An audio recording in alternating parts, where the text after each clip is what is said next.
Le guide des égarés de Maïmonide, deuxième partie, chapitre 2. Ce cinquième corps, qui est la sphère céleste, doit nécessairement être ou bien quelque chose qui naît et périt, et il en sera de même du mouvement, ou bien quelque chose qui ne naît ni ne périt, comme le dit l'adversaire. Or, si la sphère céleste est une chose qui naît et périt, ce qui la fait exister après le non-être, c'est Dieu, que son nom soit glorifié.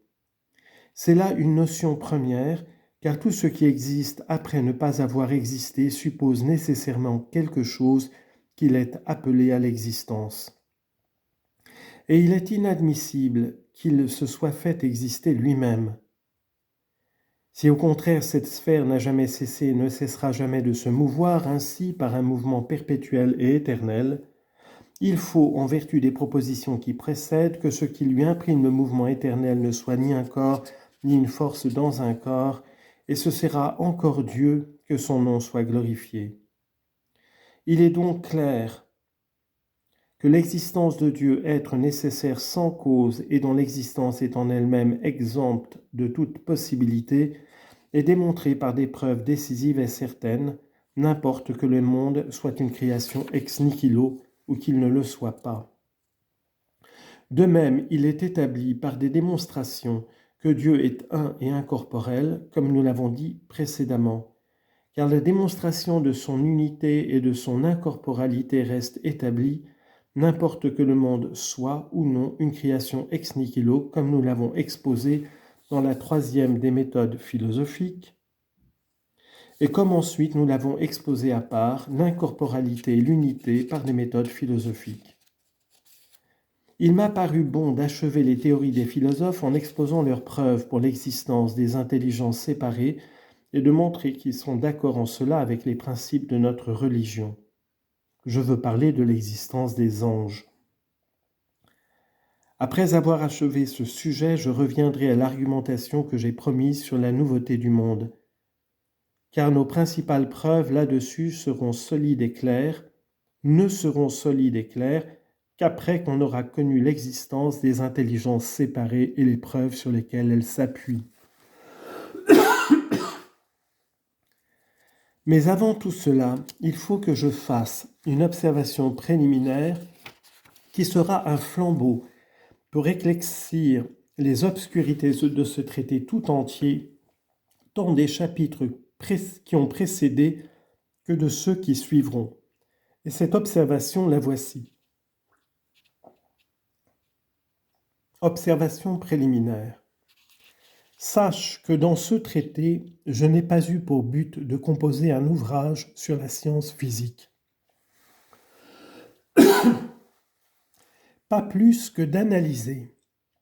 d'après certains systèmes, les sujets de la science métaphysique, ou de reproduire les démonstrations dont ils ont été l'objet. Je n'y ai pas eu non plus pour but de résumer et d'abréger la science de la disposition des sphères célestes.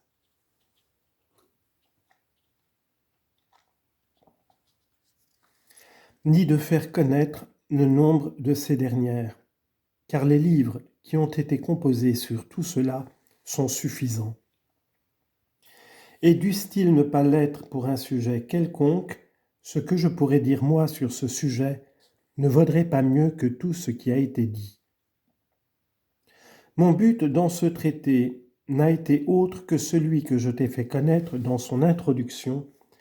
à savoir d'expliquer les obscurités de la loi et de manifester les vrais sens de ces allégories qui sont au-dessus des intelligences vulgaires. C'est pourquoi quand tu me verras parler de l'existence et du nombre des intelligences séparées, ou du nombre des sphères et des causes de leurs mouvements, ou de la véritable idée de la matière et de la forme, ou de ce qu'il faut entendre par l'épanchement divin, ou d'autres choses semblables, il ne faudra pas que tu croies un seul instant que j'ai eu uniquement pour but d'examiner ce sujet philosophique, car ces sujets ont été traités dans beaucoup de livres et on en a pour la plupart démontré la vérité. Mais j'ai seulement pour but de rapporter ce dont l'intelligence peut servir à éclaircir,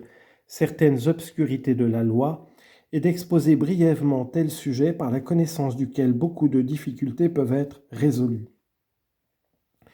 Tu sais déjà par l'introduction de ce traité qu'il roule principalement sur l'explication de ce qu'il est possible de comprendre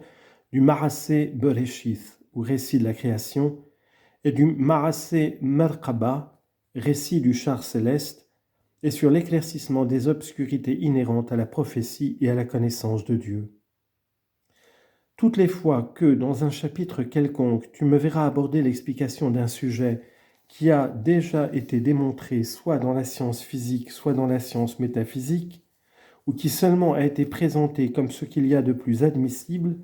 ou un sujet qui se rattache à ce qui a été exposé dans les mathématiques, tu sauras que ce sujet est nécessairement une clé pour comprendre une certaine chose des livres prophétiques, je veux dire de leurs allégories et de leurs mystères,